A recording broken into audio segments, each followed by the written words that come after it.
সরকারি কর্মচারীদের সম্পদের হিসাব দিতে হবে ৩০ নভেম্বরের মধ্যে। আরও জানবেন ভারতে ইলিশ পাঠানোর কারণ, জানালেন মৎস্য উপদেষ্টা।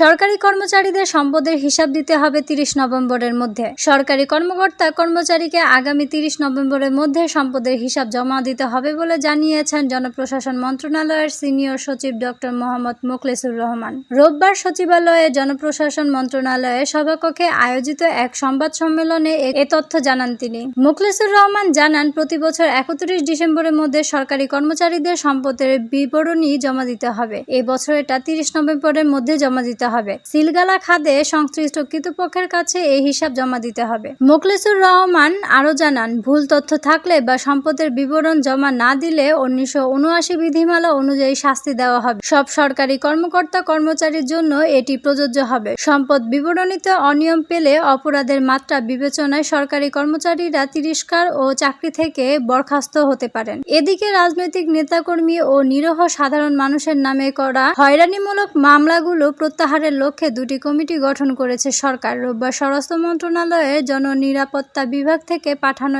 এক অফিস আদেশে এই তথ্য জানানো হয়েছে। আসিফ আদেশে বলা হয়েছে, বিভিন্ন সময়ে রাজনৈতিক প্রতিহিংসা ও অন্যান্য নানা কারণে রাজনৈতিক নেতাকর্মী এবং নিরীহ ব্যক্তিগণের বিরুদ্ধে হয়রানিমূলক মামলাগুলো প্রত্যাহারের জন্য জেলা পর্যায়ে এবং মন্ত্রণালয় পর্যায়ে আলাদা দুটি কমিটি করা হয়েছে। অফিস আদেশে জেলা পর্যায়ের কমিটিতে সভাপতি জেলা ম্যাজিস্ট্রেট এবং সদস্য সচিব অতিরিক্ত জেলা ম্যাজিস্ট্রেটকে করা হয়েছে। এছাড়া পুলিশ সুপারকে মহানগর এলাকার জন্য পুলিশের একজন ডেপুটি কমিশনার করা হয়েছে সদস্য।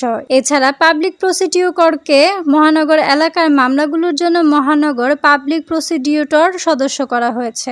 ভারতে ইলিশ পাঠানোর কারণ জানালেন মৎস্য উপদেষ্টা। মৎস্য ও প্রাণী সম্পদ মন্ত্রণালয়ের উপদেষ্টা ফরিদা আক্তার জানিয়েছেন, ভারতের বিশেষ অনুরোধে দুর্গাপূজার উপলক্ষে ইলিশ রপ্তানির অনুমতি দিয়েছে বাণিজ্য মন্ত্রণালয়। রোববার মৎস্য ও প্রাণী সম্পদ মন্ত্রণালয়ের এক সভায় সাংবাদিকদের তিনি একথা জানান। মৎস্য উপদেষ্টা বলেন, বাণিজ্য মন্ত্রণালয় ভারতের অনুরোধের পরিপ্রেক্ষিতে ইলিশ রপ্তানির অনুমোদন দিয়েছেন। দুর্গাপূজা উপলক্ষে ইলিশ চেয়ে ভারত থেকে বিশেষ অনুরোধ করা হয়েছিল। তারই পরিপ্রেক্ষিতে বাণিজ্য মন্ত্রণালয় ইলিশ রপ্তানি করেছেন। বাণিজ্য মন্ত্রণালয়ের একটি সূত্র জানিয়েছে, বাণিজ্য মন্ত্রণালয় এবং মৎস্য ও প্রাণী সম্পদ মন্ত্রণালয় সহ সরকারের উচ্চ পর্যায়ে সবার সঙ্গে আলোচনা করে ভারতের ইলিশ রপ্তানির সিদ্ধান্ত নেওয়া হয়েছে। এর আগে গত ১৩ সেপ্টেম্বর ফরিদা আক্তার ইলিশ রপ্তানি বন্ধের ঘোষণা দিয়েছিলেন। তিনি বলেছিলেন, এবার পুজোর প্রতিবেশী দেশটিতেই ইলিশ পাঠানো যাবে না। এই মাছ ভারতে চলে যাওয়ার আমাদের এখানে নাগালের বাইরে দাম থাকে, সাধারণ মানুষ তা খেতে পায় না। দুর্গাপূজায় ভারতের ইলিশ উৎসবের রেওয়াজ চলমান ছিল বেশ কয়েক দশক ধরেই। প্রতি বছর বর্ষা মৌসুমে পদ্মার ইলিশের জন্য